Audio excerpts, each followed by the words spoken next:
Hello and welcome to the Paddock Pass podcast brought to you by Renthal Street and Fly Racing. Check out renthal.com and the Fit My Bike option for all the different parts you're able to add to your motorcycle. And check out Fly Racing for some of the best off-road helmets that you can get. On today's Paddock Pass podcast, myself, Steve English, Ivo Schutzbeck and Gordon Ritchie are going to look back at the opening round of the 2024 WorldSBK season. And Gordo, seeing as you're still in Australia, we'll come to you first. What was your feelings to be back to work this week? Oh, fantastic. It's actually so long ago. It was last week. But no, it was great to be back to work. It's very odd always starting in Australia. It's also very natural because it's where we've been starting for years. But yeah, it's always special to go there, particularly because that's it for long hauls. That is going to be us for the year. So it's slightly strange feeling. But yeah, no, it's always cool to be in Australia. I've been riding around on motorbikes as well. Getting too hot, and I mean too hot. 41 degrees the other day, riding a motorbike. It's like riding a motorbike through a hand dryer on a full setting. It's just evil, but wonderful. What a great place to ride motorbikes. Yeah, I have to say, Gordo, it's been a big change to come back to Ireland because I'm looking outside and it's snowing now. Is it? Dublin's ground to a halt. God. It was an unexpected snowstorm, and God. obviously for you, you'd be a little bit more used to coming home to the snow this time of year, but there's always things that take you by surprise in Australia. Obviously, flushing the toilet and the water going the wrong way was something that you've already talked to us off air about being one of those big shocks. That's for me. Yeah. When Gordo is saying he's having 41 degrees now, so I can say that I had when I came back to Switzerland, I just had 37 degrees less. So it was close to freeze. Exactly. Horrible. But that's that's another reason that Phillip Island's so popular. Everybody in the paddock more or less comes from Europe and they're all freezing relatively. And then you go to Australia, it's like, yeah, it's all right here. I don't mind coming here. 24 hours in the airplane, who cares? 24 hours. I tell you what, Gordon, it wasn't 24 hours coming home. I was absolutely shattered. We had the nighttime flight on the Monday. And then I got home, Tuesday at lunchtime, and the next 2 days have just been absolutely horrendous. I'd forgotten how bad the jet lag is because over the last few years, obviously we've come back through Indonesia, and it's been a little bit easier. But yeah, this one was tough. But Ivo, it was worth it as well because what a weekend to start the season. Yeah, Stephen, where should we start? Because I mean, there happened so much. It was a great weekend, great racing. 4 manufacturers on the podium, 7 different riders on the podium, so can't be better. And there was total chaos, everything. Yeah, I think it's one of those ones where you look at it, we had a debut winner in race 1 with Bulega winning from pole. We had a career day and a big, there's no two ways about it, a massive shock to see Kawasaki and Alex Lowes win both races on Sunday. We had Iannone back racing and leading the way right from the get-go, looking super comfortable. We had Bautista having a crash and then bouncing back to come away 5th in the championship after the opening round. Locatelli should have had 3 podiums. And that's even before we get to what you'd have to say is the biggest story. And no points for Jonathan Rea and a massive crash at the end of the weekend. And coming into this week, obviously when we were on the pod last week, we had Johnny, we had Toprak talking to each other. And this was just beyond anything anyone could have imagined, really. Obviously the pit stops were a bit of a struggle, Ivo, on the opening race of the weekend for Johnny. But the big crash, no points in the Super Pole race. This was, he said, the toughest weekend of his career. And that takes into account Nürburgring when he left that race with his leg in about 3 different places. And he still thought this was harder because he just wasn't fast. I mean, for me, the obvious thing was that Jonathan was riding 9 years for Kawasaki, and he had a very close relationship and a very good understanding with his crew chief, Pere Riba. And whenever they had a problem in the past, more or less, they knew what to do. So they can change a they can make a big difference overnight and to come up with a good idea in the next morning. And now we see a situation that Jonathan doesn't know the Yamaha bike, he doesn't know his crew chief Andrew Pitt, and on the other side, it's the same for the team. They don't know Jonathan, and they haven't been able to sort out all the problems from Tuesday until Friday Saturday, Sunday, and believe me, they made massive changes overnight. They turned the bike from left to right, and apart from the second main race on Sunday, it was not really working. Yeah, and Gordo, when you look at it, obviously in the Super Pole race, we saw Johnny made a bit of a step compared to what he had been the day before. And then in the second race, before the crash, obviously there was the red flag for Toprak's engine. But at least Johnny looked like a rider trying to make moves again. So he looked a lot more like what we'd expect to see from Ray. But I thought the most interesting thing this week was his interactions with us in the media center. Because, you know, you've seen Johnny for 15 years where his chest is puffed out. He's Mr. WorldSBK. He's the guy that holds all the records. He didn't look like that on Friday and Saturday. He looked like a lost child, really. You know, he was trying to be as small as possible whenever he was talking to us. His shoulders were slumped, his head was down, and he just wasn't. He wasn't Johnny Ray. He was just another rider, really. Yeah, I mean, I'm so old, I've seen Jonathan like that when he had some of the bad times on the Honda. He won a lot of races and did a lot of podiums in a Honda. Did more than any other rider of his era. But he had some really hard weekends. In Phillip Island one year, he crashed multiple times, hurt himself each time, kept going. But at the end of the weekend, I'm interviewing him in his little cabin out the back, and he summed the weekend up just saying, "I just want to go home." And then he looked like a little lost boy. And who could blame him? Because the guy was, he really struggled. It was the same year, he had two really big high sides in the same corner. And yeah, that doesn't happen twice in a weekend to riders like that. And nowadays with all the electronics. So there's clearly something wrong. There's also a few bumps in the track. And so things weren't the same this year in any regard for Jonathan or any of the new riders that had been, even if they'd ridden MotoGP bikes in Phillip Island before. Phillip Island was different this year. So everything was changed for Jonathan. The familiarity of Phillip Island wasn't even there. The layout is the only thing that was the same. Every other aspect of the track was different, from the huge grip levels and the extra bumps that seem to have been found. But he's the only Yamaha rider who's having quite those extreme problems. I think what Jonathan's experiencing is something that all Yamaha riders have had, and they've found various ways of engineering it out. And as Ivo explained very well, that hasn't happened yet with Jonathan. I'm sure it will, but it just hasn't clicked yet. And Jerez was fine. He was quite happy about Jerez. But Portimao he wasn't happy. And in Phillip Island he wasn't happy again. So maybe the nature of the racetrack, more up and downs, makes it worse. Ivo? For me, it was quite an interesting side story that I remember on Saturday, Jonathan said to us, "What I'm doing here, because I'm 17th. And normally, Yes. you guys, you are not talking to the guy who is 17th." And then Gordo said to him, "Jonathan, this is because you are Jonathan Ray, a 6 times world champion. You won 119 races. And in this minute, as Steven said, he was just lost. He don't know what to say. He was not friendly as normal. He was very distanced. He was not comfortable." Yes, I think you're right, but he wasn't impolite or anything of that nature, but he just wasn't himself, and he wasn't open, and he's always very effusive. And so even if he's in a bad race, he'll tell you all about it and laugh and all that stuff. Yeah, it was a very different thing. And the big difference for Jonathan is that he's not at the start of his career anymore as a early Honda rider. He's a 6-time world champion who's moved to a bike that should be at least the same as the one he left. And it's very similar to the one he left. Cross-plane crank, yeah, there's something in there. That's a big difference for a normal 4-cylinder, but otherwise it's a 4-cylinder Japanese motorcycle. This is a good point, Gordo. When he left Kawasaki, Jonathan had in his mind that Toprak was second in the championship. He was third. So this means for Jonathan, if he jumps on the bike from Toprak, he must be second. And on Phillip Island, he realized that it's not working out. And Locatelli was on the podium. Alex Lowe's won 2 races, and Jonathan was nowhere. And I guess this was for him. This was a pretty tough one.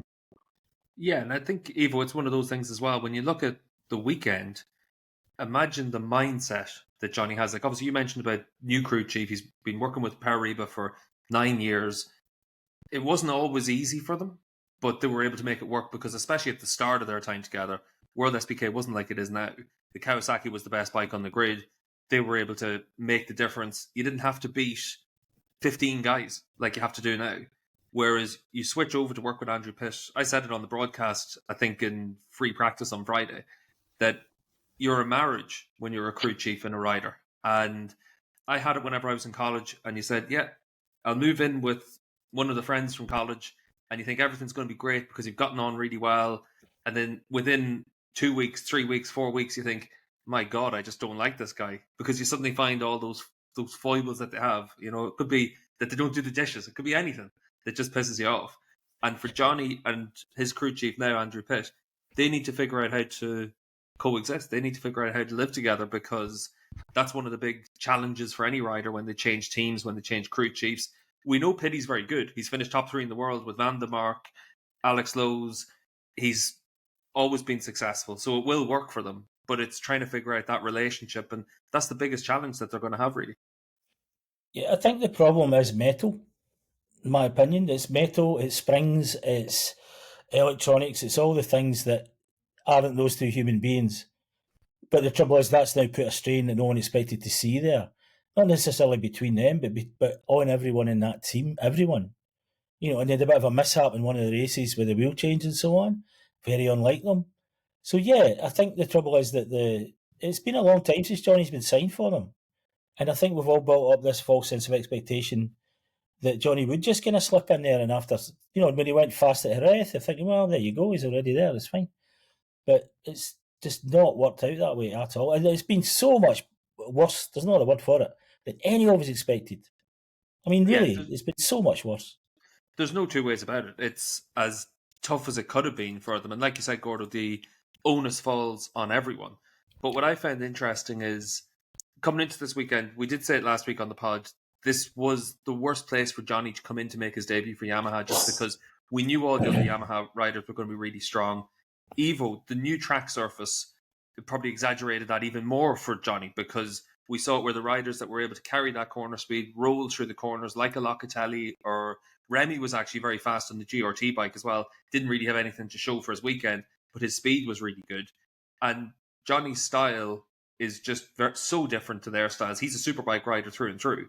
He's, from whenever he was 17, he's only ridden superbikes. So with the exception of that 1 year on a super sport bike, he's always had to ride a very different way to the other guys. That track surface probably led to the crashes as well, because how many high sides did we see this week? We saw, obviously, Johnny hit 2, one in the test, one in the races. We saw Huertas in the Super Pole session on the super sport bike have a big crash at the same corner. Lecuona came off in the test and dislocated his shoulder, was ruled out for the weekend. We saw a big crash for Sam Lowes at the last corner. Scott Redding out of turn 6. There's half a dozen high sides when you could go through a full season without seeing a high side for most of these guys. And the track surface, it became the limiting factor, really. That was different to normal, because usually riders, it's the tire that generates that grip, and you can feel when you're hitting the limit. Whereas whenever it's coming from the asphalt, it's the opposite, and suddenly you've got grip, and then you got none. And I think for Johnny, this was probably one of those things as well that probably caught him out a little bit more than some of the other riders. For me, the best quote of the weekend about this was from Danilo Petrucci, who said, "Look, guys, I know exactly that I'm riding in Phillip Island, but it doesn't feel like Phillip Island." So this means all what these riders have learned over decades about the track, the corners, himself, the bikes, was gone overnight. So they started at 0. And we heard this story not only from Jonathan, we heard it from a lot of riders, that they said it's so different for us now. And on the opposite, we had a rider like Bulega, for example, who was the first time ever with a superbike on this track with his super sport style, and he was super fast and super successful. Yeah, because he had grip, because he had front grip and rear grip, and he could be nice and smooth and use the grip for his corner speed and so on.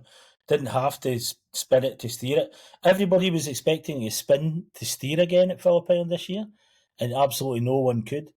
Everybody tried it probably had a high side or a moment that would save from a high side. So that's the whole characteristic was different, and obviously that contributed to some of the results we saw the weekend, which were unpredictable, to say the least. I think it's one of those. We'll move on from Johnny now, but where do you want to go to next, Ivo? Do you want to talk about the fact that Toprak probably should have had 3 top 5s? BMW had 3 bikes in the top 10 all the way through the weekend, really. We had, Iannone's comeback. We had Lowe's on the Kawasaki. We had Bulega. We had Bautista. Where do you want to go next? Obviously, I have a German passport, so we moved to BMW. Toprak for me was not a surprise. He showed what we have expected from him after all the winter tests. The biggest surprise for me was the difference between him and the other BMW guys.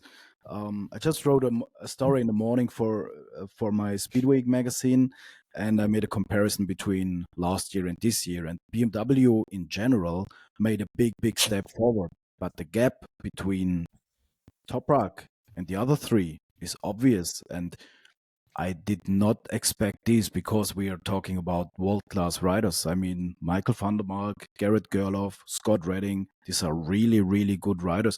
So for me, there's no reason why Toprak should fight for the podium and another guy is 7th, 9th, 11th, or 17th, like Scott Redding, who obviously had some problems after his crash. Yeah, I think it's one of those ones where, for me, Gerloff was really struggling during the test and into Friday, and then made a big step into the opening race the weekend. Van der Mark had been closer to Toprak and then had a crash in the Superpole session, ends up on the 6th row of the grid, came through in both feature length races pretty well. And I think that sort of shows the progress BMW has made. There's also a reason why you're paying Toprak, let's say the thick end of $1 million a year compared to the other riders. He is going to make that difference. And he looked really good on that bike, but he's looked good on it all the way. Because Gordo, when we were at Jerez and Portimao, we talked about it on the podcast that he looked comfortable on the bike straight away. He's obviously still braking really strongly and aggressively into the corners, but he's adjusted how he's actually having to ride around the corners because obviously the BMW, a very different bike. So he's taking those wider lines and picking the bike up a little bit earlier than he had been in the past. But the big thing for Toprak was he had speed on the straight. And he came in after race 1 and talked about that with Bautista, and it was a good little clip whenever you had it where he's there. I actually went past you on the straight for the first time, and Bautista just turning, laughing, and saying, "Don't get used to it." But I thought it was interesting that for Bautista, when he spoke to us, he kind of talked about how easy it is if you can make moves on the straight, which he never talked about last year for some reason. He always said that it's not that easy. Whereas now with Toprak, he was pretty clear that there is an advantage to be had from being quick on the straight. Yeah, I mean, all was missing from Toprak last year was a faster engine, because that's why he lost some of those races that infuriated many fans at home. Was simply he just got done by horsepower and corner exit acceleration. Now, obviously, there's nobody better than Bautista extracting all of that for lots of reasons, not just the physical ones. His ability to do it, to get the power on early and so on, to baby the tyre so he's got tyre at the end to be able to use that extra power in the last corners, having not cooked his tyres. But his tyre was pretty wasted the week. I found that very interesting, considering how good the Ducati's been and how light Bautista is. That usually means good tyre wear, and his tyre was toast. And that's part of the reason why Alex was able to go around him on the outside, as well as being an awesomely skilled rider. I thought one of the key things, like Ivo, you were talking about Petrucci's comment about learning the track from scratch. Bautista was interesting because he was the opposite. He was talking about how the fact that everyone else could ride Phillip Island like he's been able to ride it for years, and it took away some of his advantage. It obviously increased the tyre wear for him to a huge degree compared to what any of us would have expected. But this was a weekend where, again, like we said earlier, you can take some of the results with a pinch of salt, but you're still looking for trends. We had 3 races, and BMW, they're going to be feeling pretty good about themselves, even with the engine failure, because Toprak should have had 3 top 5s. Yeah, and I mean, we are talking about Phillip Island, super fast and flowing racing circuit, and this is not the favorite track from Toprak. This is not a track where he can use the Toprak style to his advantage. So I think if he's able to fight for the podium on Phillip Island, then we can expect a lot on the tracks which suit him more. Yeah, and I think as well, if you look at BMW last year in the dry race, it was, I think, 12th, 13th, 14th they finished.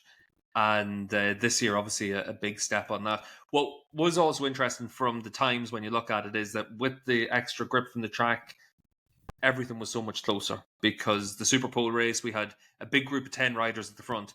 Last year, even the Super Pole race separated the field quite quickly. So I think Catalonia is going to be a real test because for BMW, it was a big surprise, Gordo, to see them so competitive in Phillip Island, but they know that a lot of that comes down to the new track surface. Catalonia, on the other hand, is low grip, a big challenge for them, and I think that's where we'll really be able to see where they stack up. But the one good thing is, coming away from this first weekend, there's positives for 4 of the 5 manufacturers, and that's kind of what we expect going into it as well. Yeah, I agree. I think we expected BMW to take a step up just because of the influence of Toprak. That might rub off on everybody else, but as we've said, it's so far it's been Toprak. I've always said there is the stuff is inside that BMW. It might be not the most how can I say? It's quite an extreme bike.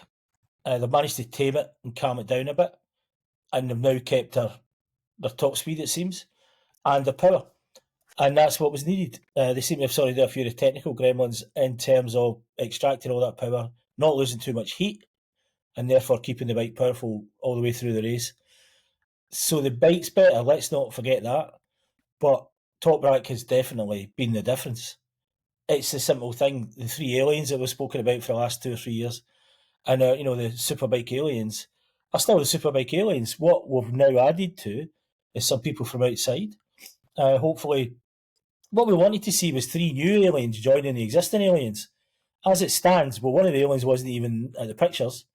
One of the aliens is on a bike which he's still got to learn, and the other alien didn't do what we expected him to do on the bike he's dominated the last 2 championships with. So that's part of the reason why the results were so, excessively, wonderfully diverse at the weekend. It's when I flew home from Australia, I had the pleasure to have Alvaro Bautista as my neighbor on the next seat. So we had a lot of. Whoa. So hold on, flying you're up back the front of the business class. plane then? Are you up the front of the plane?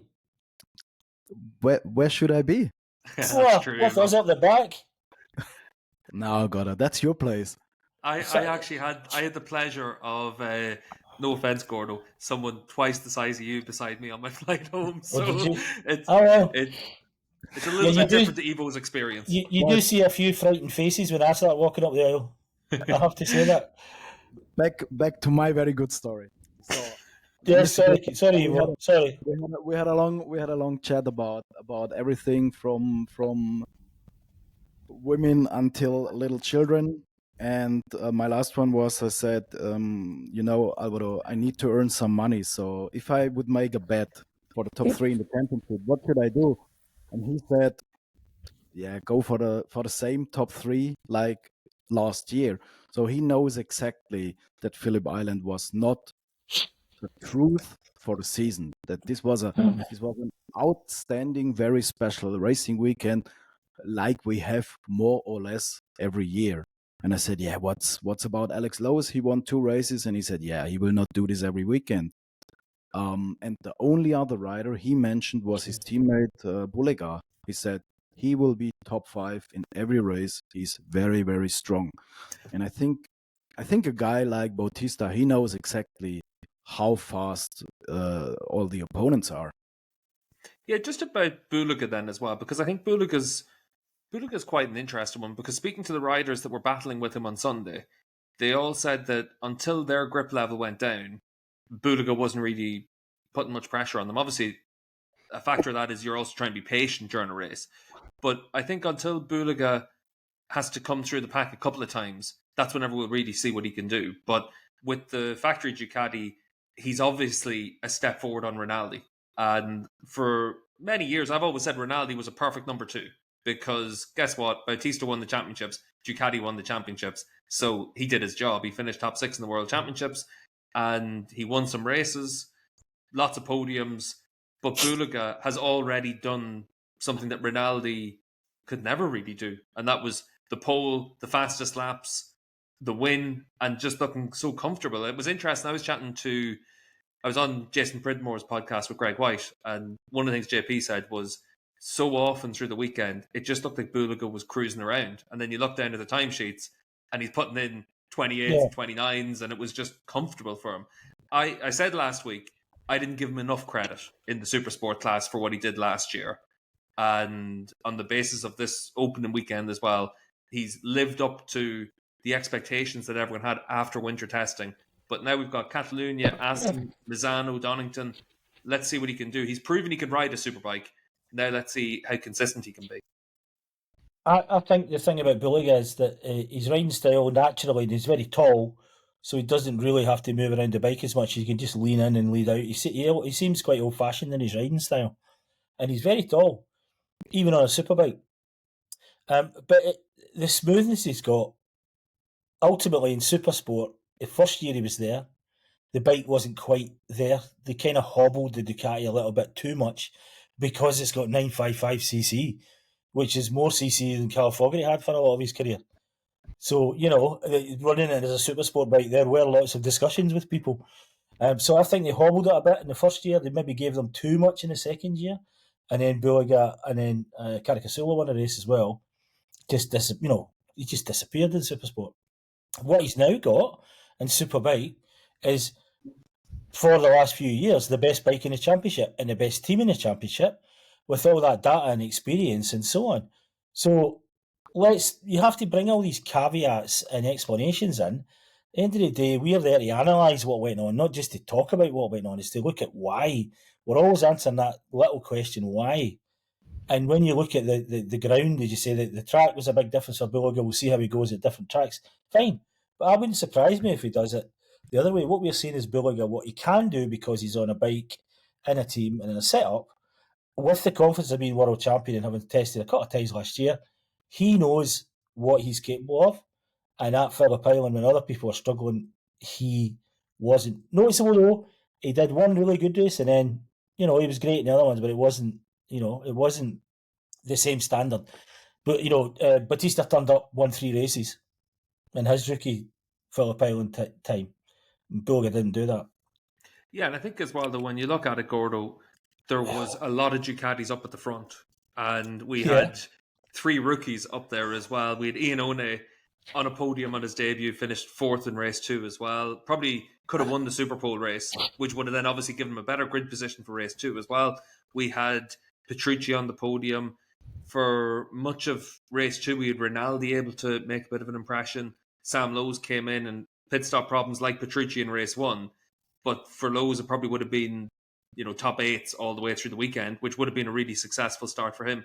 The Ducati was working well at the weekend, and it's exciting whenever you put someone like Iannone on the bike, because for both of you, I don't think you had too much dealings with Iannone whenever he was in MotoGP, but the guy that's turned up this week just was a breath of fresh air.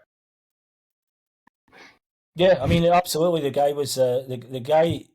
I'd heard all the stories about him. I've never really met the guy. I've seen him a couple of times. I just work in Superbike now. I don't really work anywhere else. And he was great. And he was great with the media. He was great during testing. He didn't understand my accent when I asked him any questions, which was obviously, we'll have to mark him very down unusual. For that. Gordo. We'll have to mark him down for that. That's his only bad report. But seriously, when he got the gist, and he understands the questions and he gives you the answers. He seems to be the real deal on and off the bike. And he must have been bursting at the weekend thinking, wow, I've got a bike that's nearly as good as everybody else's. I'm at Phillip Island. They've changed the track. That all the leveling things ended up being in his pocket. But it still doesn't explain how a guy can rock up and do what he did. And he was fantastic. And he had a technical problem. His handlebar grip fell off. Started coming loose and then fell off in the middle of one of the races. And it still never fazed him. He's great. Yeah, we'll have him. He was, as you say, not just a breath of fresh air. Another different character. He's not quite like anybody else that you see up there grilling him every week. He's slightly different. I remember a couple of stories Steve told us in the past about Iannone and... Careful, Ivo. Careful. They're all on record on the podcast. I'm more than happy to say Iannone was incredibly difficult when he was in MotoGP. Yeah. And I remember whenever he jumped on the Suzuki the first time, and we all went down to him, we all asked him really detailed questions, and he just turned and said, yes. And that was it. Yeah, well, that's not... That was Iannone in MotoGP, but Ivo, nothing like that this week. Now we had there was one very, very nice situation. We had 3 kids arriving in the media center, and they asked Iannone for an autograph and for a selfie. And he was super polite and super friendly to these young kids. And then one of the boys asked him if he can have a knee slider from him. And Iannone said, "Oh, no, no, no, no, because this is a new one. But if you come to my box, I give you a used one." And if you see a moment like this which was super great for these young kids, I mean, they will talk about for the next 30 years about this. And then you have all these old stories from MotoGP in your back mind, and you think, okay, but this, what I'm seeing now, this is so different. Then you think, okay, maybe he changed himself a little bit in the last 4 years, not only as a rider, also as a human being. He's 4 years older. He had very difficult times, and yeah, as Gordo said, and as you said, in Phillip Island, he was super nice to us, and the interest in him is big. The thing that I found very telling, he said he had quite a few banging quotes at the weekend, and one of them was, he says, "I'm a very lucky person with family things and girlfriend and money and all these." He says, "I have a nice life." He said, "But the trouble is when someone takes everything away from you, you're not the same person." So he's not been who he wanted to be for the last 4 years, because even though he's got all these other things, the thing that meant not most to him, I'm sure people's families mean more to them even than the racing does. However ambitious they are, self-centered they have to be to succeed. But ultimately, he said, when they took everything away, some words to that effect. It's as if the one big thing in his life had been ripped out, and now he's not just got the chance to do it again. He's not been allowed to race and got some bike up the back of the grid. He's in quite a good team with a really good bike, and that's a great position to be in. He must be relieved more than anything else. Yeah, I asked him about that, Gordo, whenever the grid disappeared and it was just him on the bike, and he was so honest that you couldn't help but love the guy. And we never had that honesty in MotoGP. But that's one of the things that Superbike probably lets you be a little bit more of yourself, because we don't have 100 journos there staring back through microphones and dictaphones waiting for you to slip up. Instead, we've got 10 guys full time, basically, where you build that relationship, you build that trust.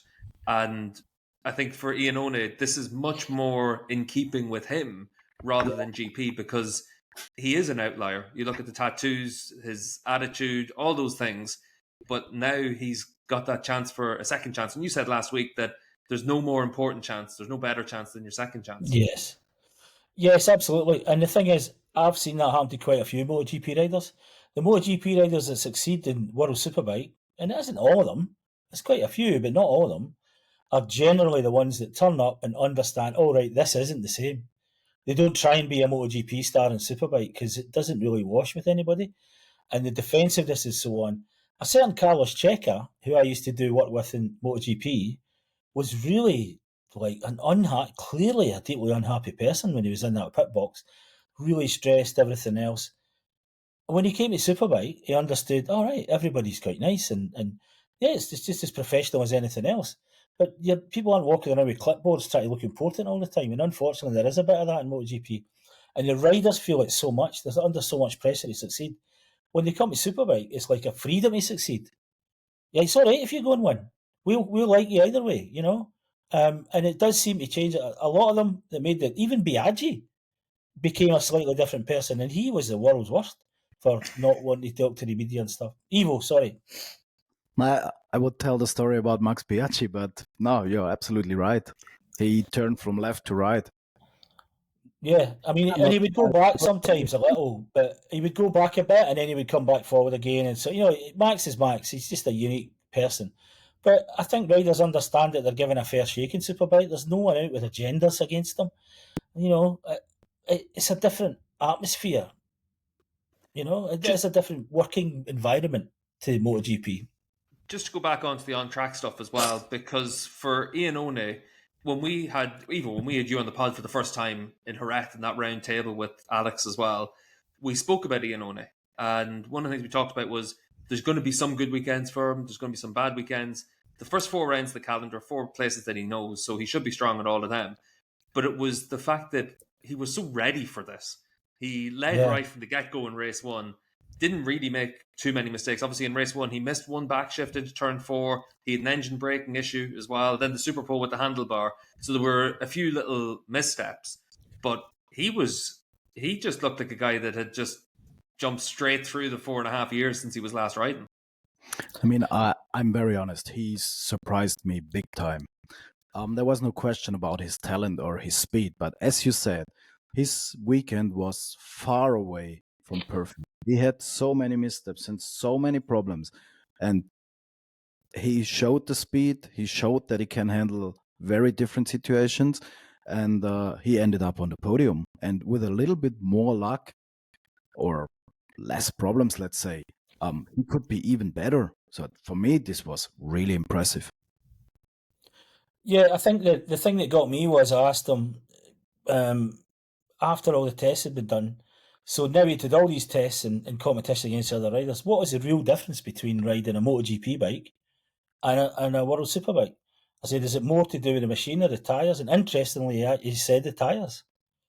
You know, and you think how much more power, how much more specifically made and pure prototype that a MotoGP machine is, that he actually thought the biggest difference in the championships was the tyres rather than the machines, which is, I didn't find odd. I actually thought that's the answer that most honest people would give. But he's already worked that out. You know, that the thing he's got to get used to is the tyre, not the bike.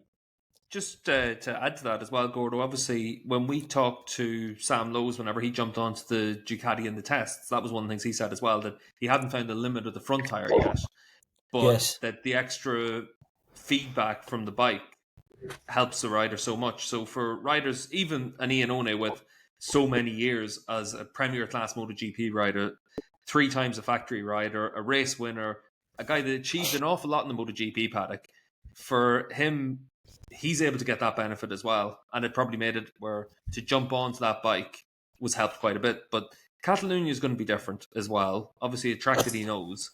We have a 2-day test in the run-up to that as well. So you have a bit of time to be able to get adjustments made if you're Jonathan Rea and try and figure something out. You have a bit of time if you're someone like Iannone just to unlock that little bit extra. But I think when you look at it, there's so many things for a lot of these teams and riders. When they go to Catalonia, you're either trying to consolidate what you had in the opening round or you're trying to find something, Ivo. Iannone explained us that the biggest problem was that he cannot use the extra grip of softer tires. And I need to remember that we don't have really soft tires in Phillip Island. We had the 2 hardest options Pirelli is bringing. So if we go now to a low grip level track like Barcelona, and they bring the normal race tire, which is the SCX, which is a more or less soft race tire, and they bring also the qualifying tire, then it will be quite interesting if Andrea is able to adapt himself to use this extra grip, because so far during winter test and also in Australia, he struggled big time. So this will be the key point for him. Yeah, and just to move it on then as well to the next point of conversation, Gordo, I'm going to give you the chance to pick the next one. Do you want to talk about Kawasaki or do you want to talk about Andrea Locatelli? Well, let's talk about all those things together, because you touched on it earlier. Jonathan didn't find the bike he expected to, but he's also left a bike which is not the same this year as it was before. That Kawasaki is now effectively a new homologation, or at least the homologation that they tried to get 2 or 3 years ago, because they've qualified for all these other things, 250 revs, and finally at the end of last year they also qualified for another concession, which was on top end work.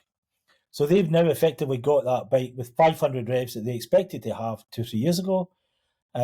And Alex always said through testing, and I don't notice any difference. Well, we can see the difference at the end of the straight. He might have been having to fight off the Ducatis at the end of the straight, but he wasn't getting blasted halfway down the straight. So whatever's happening through those 500 revs through the gears, whatever other changes are made to the bike, that bike is clearly peppier. Forget anything else. That bike is a bit peppier than last year. So Jonathan's actually arrived in a bike which seems to have a limit, a self limit in power and revs, whatever they're allowed to have by the FIM. And the Kawasaki's now got 500 more.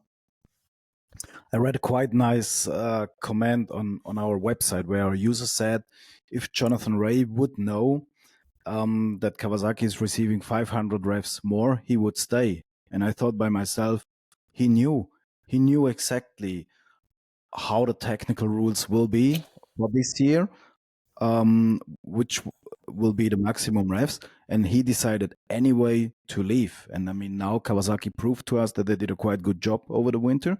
And to be fair, Alex was always very strong in Phillip Island, also with the Yamaha. So yeah, let's see if he can take this form to Barcelona and then to Assen.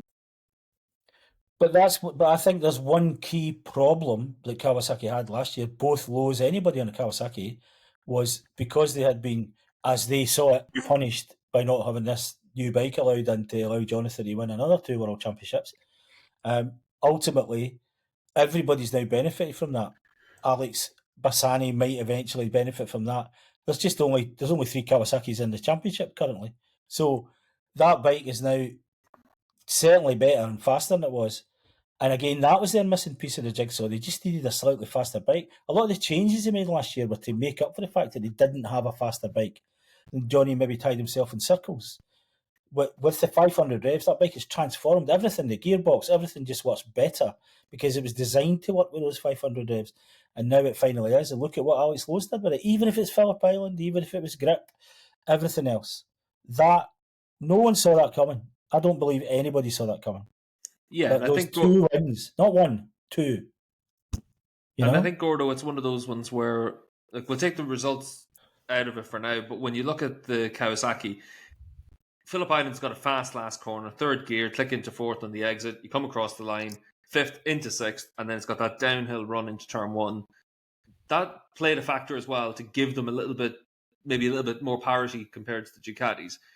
But they've had that track layout for years, and they didn't have that advantage in the past. Yeah, they got blasted in the last few years. They got absolutely hammered halfway down the straight. The guys were coming past them.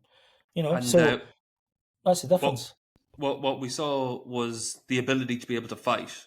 I think then you also have it where over the years we've seen it where turn 1, turn 2, the cow has always been good, Lowe's has always been good. So then you were suddenly in the fight and then able to make moves or keep yourself in front. So that was a big positive for them.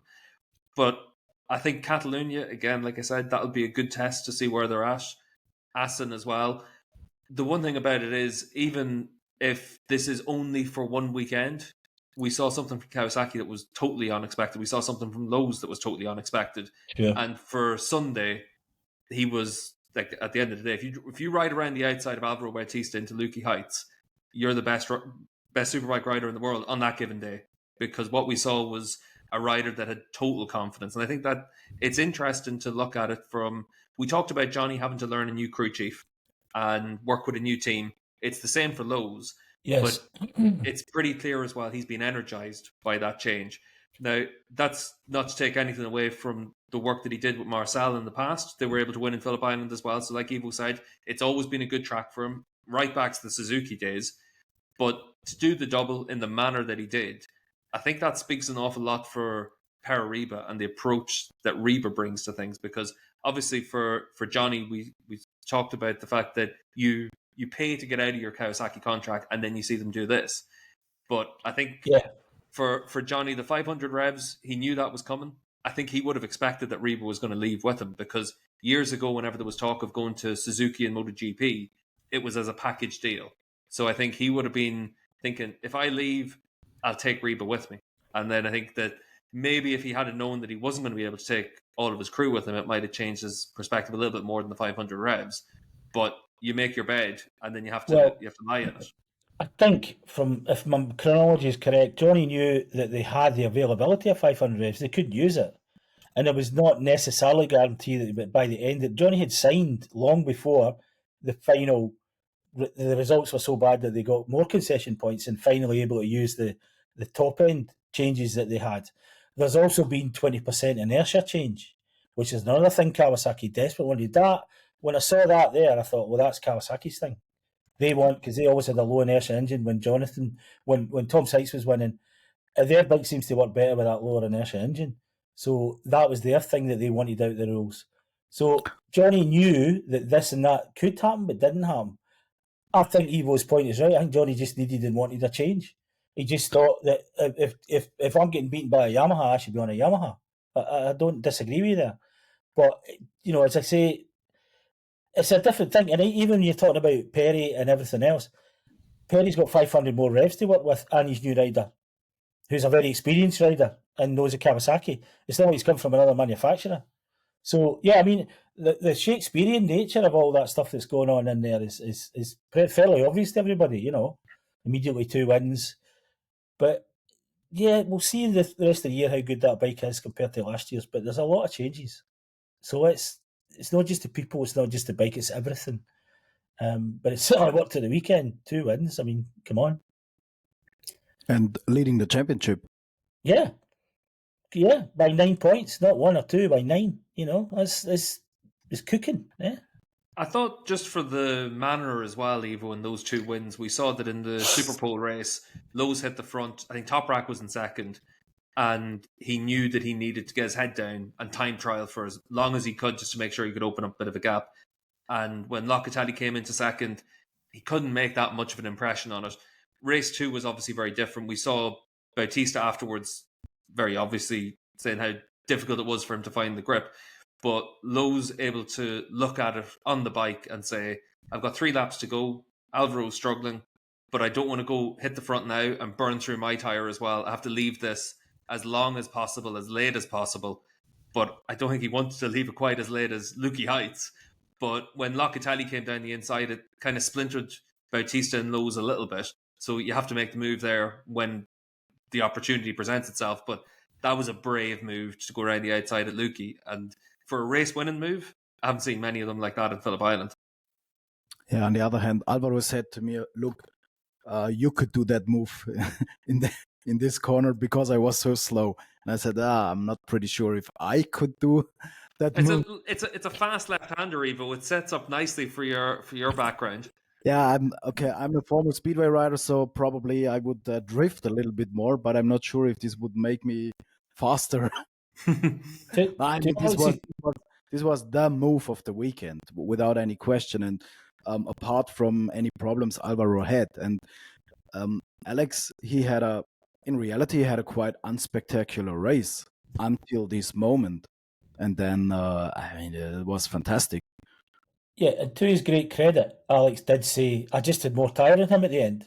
But that's fine, you can overtake someone else. The overtaking where he did. But he explained it, he actually gave us an analysis of what he was thinking, is if he got him in there, he knew he couldn't get him coming out, and then he'd have all that left-hand tyre in front of Bautista. In theory, Bautista wouldn't be able to use whatever advantage that bike might have over his. So he wanted to be ahead of him before he got into turn 11, because Bautista could block him quite easily. So that's why he chose to do it then, or chose to do it. There was obviously the incident with Locatelli, which messed things up for him. So he had to work hard to get to where he was, but he had tyre compared to Bautista. I was honest enough to say how he did it, and then was good enough to actually explain the full racecraft of it, which made it even better, because then you just watched it 10 minutes earlier on TV and you were like, wow, we've not just seen this amazing spectacle, with an explanation of exactly how it was done and why it was done. It's interesting, Gordo, that 2 of the times we've seen Lowe's do something like that was Phillip Island, because if you think back to 2020 when he won, he shut off slightly mid-corner at the last corner to force the riders around him to have to get off the gas. And I think it's one of those things that this year, I think with Reba, one of the big things that's going to happen is that Lowe's will find that he's got a little bit more mental capacity than what he had in the past, just because of the way that Reba approaches it. And again, that's nothing against Marcel, because Marcel, world champion winning crew chief with Tom, could easily have won 3. But Reba, when you look at him over the years, whether it's with Lescourse, Baz, even Johnny, he was able to give them that little bit of extra capacity by taking things off their hands.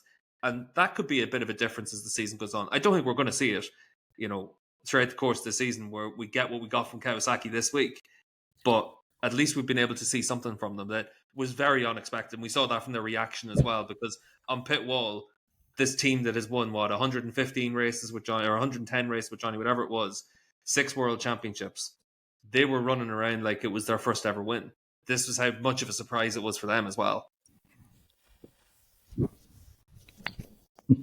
I think if you have a look on the two crew chiefs in Kawasaki, they can't be more different. So Marcel is now working since 20 years for Kawasaki. He studied engineering on the university, so he's a very technical guy who has a super good understanding of the motorcycle.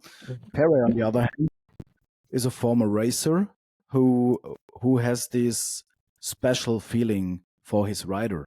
And now we can see that maybe this was the missing point for Alex. Maybe he can extract this last 2% Alex needs to make the step to be a constant front runner. And on the other hand, in the past, Tom Sykes, for him, Marcel was the perfect guy because they are both very much into technique and they think how we can develop the motorcycle and so on. But not every crew chief is the perfect crew chief for every rider. And I mean, the combination is everything.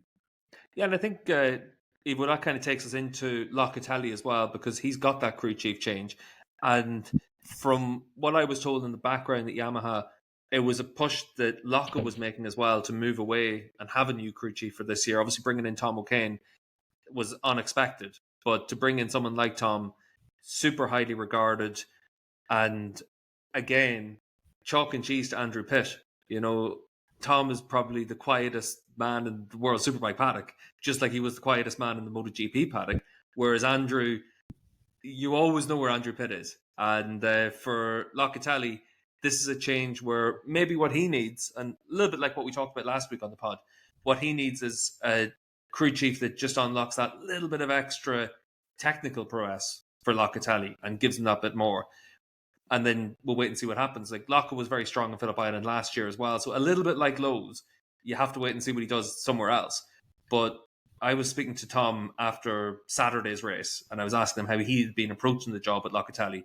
And all he said was, my only goal in these opening rounds, whenever I'm trying to learn a superbike, is just don't make a mess of things.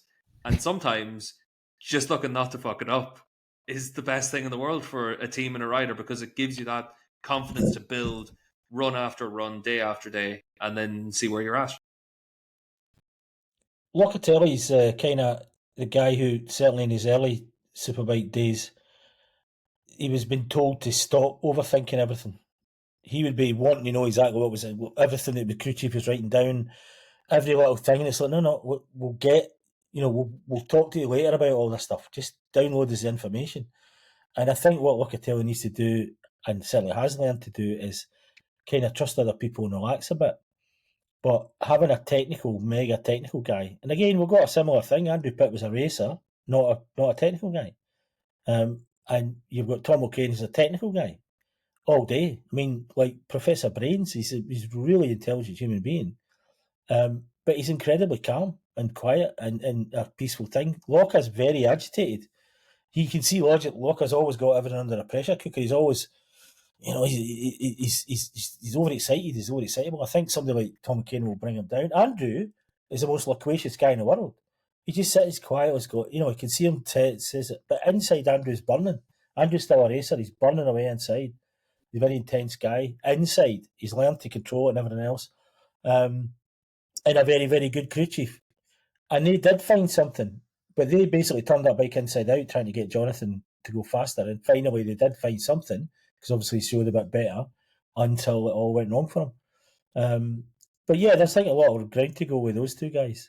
But it really shows interesting. Crew chiefs are usually one or two types: the engineer or the ex-racer. To me, generally, that's how it works. That's who they are.